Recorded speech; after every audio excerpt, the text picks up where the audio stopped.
Why is MrBeast so successful? He's the biggest YouTuber on the planet. He is now the first creator to hit 500 million subscribers on the platform. Broke YouTube, rebuilt it, and then made a global game show just for fun. Does he really just work harder than everybody else?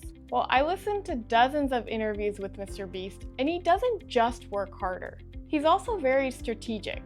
In fact, I doubt that even 10% of people regularly practice his habits and principles. So in this video, I'll share what they are and how you can incorporate them in your own life. His first principle for success is kind of boring, but it's probably the main reason why he's successful. And it's to learn by doing rather than by asking. The saying is like, it takes 10,000 hours to master something, but I think the saying should be it takes 100,000 hours to master something. Because like, what is 10,000 hours? If you do 10 hours a day for 365 days, that's 3,600 hours in 1 year. So you're saying it just takes 10 hours a day for 3 years to master something? No, you could do something 10 hours a day for 3 years to come out the other end. I did. It took me 7 years before anyone started watching my videos. I'm literally on a quest to not put in 10,000 hours, but actual 10,000 days into my craft. So it's like that level. I'm like literally halfway there. And he isn't just working hard for the sake of working hard. The idea is that you create a feedback loop, and then you make incremental changes to get just 0.1% better each day. And it's more of a metaphorical mindset, because that's the thing. It's most people who like need advice is just go do it and learn through failure. I'm a big fan of just trial by fire, go do it, fuck up a bunch of times and like get 0.1% better, and then do that for a couple of years. This is why his advice to new YouTubers is always the same. All you need to do, this applies to people who have not uploaded videos but have dreams of being a YouTuber, is make 100 videos and improve something every time. Put more effort into the script. The third one, try to learn a new editing trick. And this doesn't just apply to YouTubers. Whatever it is you're working towards, just put in more repetitions, because those repetitions are going to create a feedback loop, and you can use that to improve.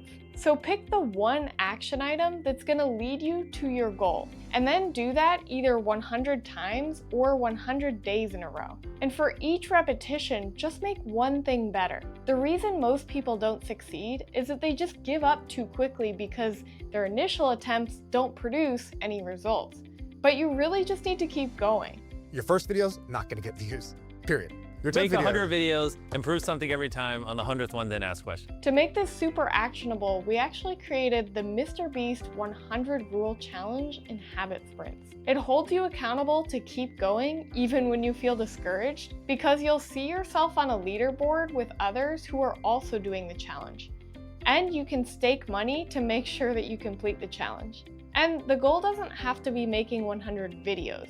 It could also be cold calling people for 100 days straight, or even spending 1 hour a day learning AI for like 100 days straight. So you can join for free in the description below. Another habit MrBeast learned the hard way is the importance of time blocking. One thing that's helped with that is like just really organizing my schedule in a way where it allows my natural state of mind to like obsess over a certain business, finish that, then move on to the next one. Whereas before it used to be like 30 gear switches a day, and that's just miserable. So there are plenty of studies that show you actually become less productive if you're interrupted before finishing a task. There was a 2009 study by Dr. Sophie Leroy, and 2 groups of people were given a puzzle.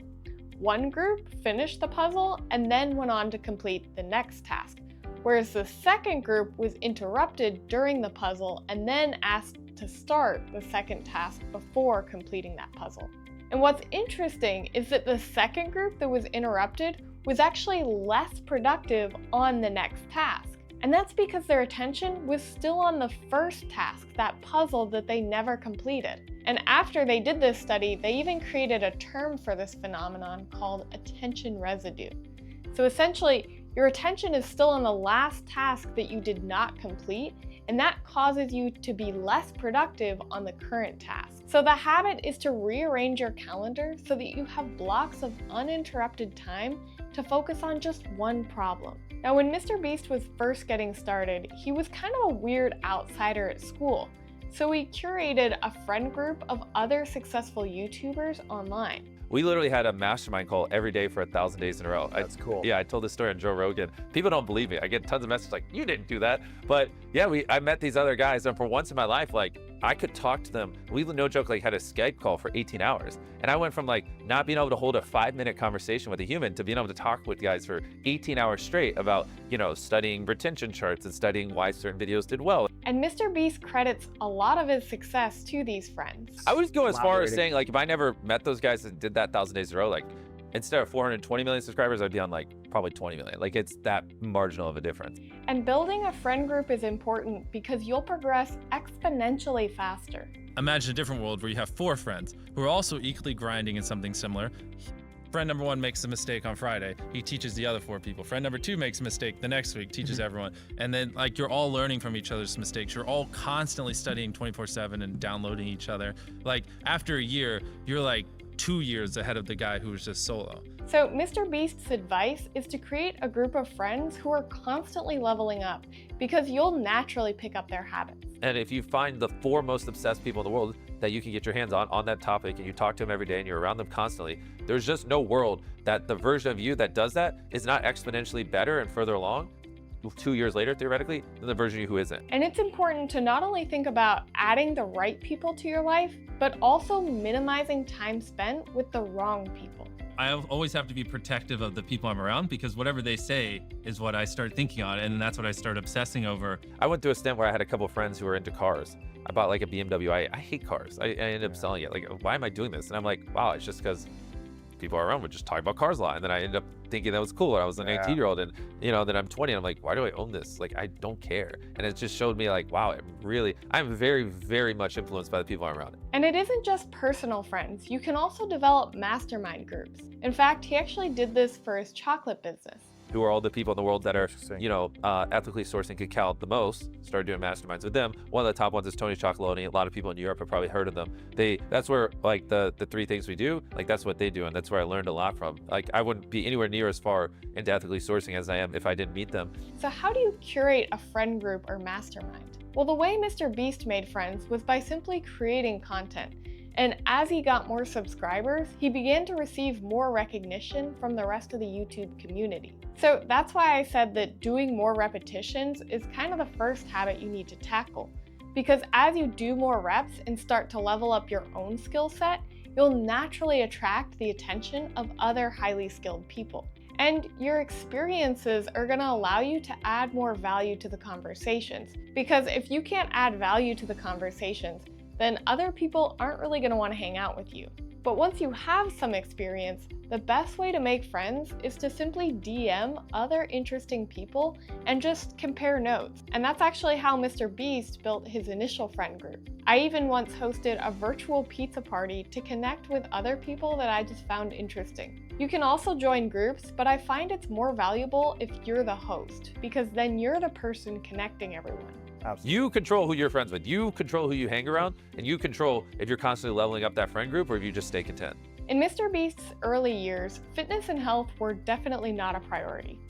But he's realized that health is really important for success in the long run. Right now in the short term, I'd probably upload more and get more done if I didn't work out, to be honest. I mean, it's like an hour and a half every day, and then the food, and I do 15,000 steps a day. So it's like all that is very freaking time consuming. But I think in the long run, yes, it'll pay off. So how did he develop a habit of working out consistently, especially with his crazy schedule? So me and Eric, another YouTuber, we signed a contract where we'd work out every day, and if we didn't, we'd get a tattoo of each other. And like, you're okay to have a day off if it's like actual part of your program, so occasionally have rest days. But for, the most part, the last 310 days, me and him have worked out every single day, and we've held each other accountable, and it's been awesome.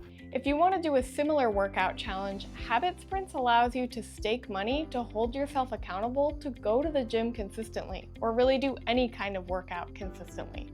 And you'll also compete with others on a public leaderboard for more motivation. But it isn't just working out. He also has a habit of taking calls on walks. It's like an hour and a half every day, and then the food, and I do 15,000 steps a day. So it's like, all that is very freaking time consuming. Well, the steps, I take phone calls while I do it. Another tip to get in shape is to simply surround yourself with other people who are also in shape. So I just put a lot of jack people around me, and then Like my metric of success was like how frequently are random people just handing me chicken breast. Like the weightlifting is pretty easy. Right. You just go to the gym 45 minutes, 5 days a week. But it's the food that's not a thing you turn on and off. And he shared this hack to improve his diet.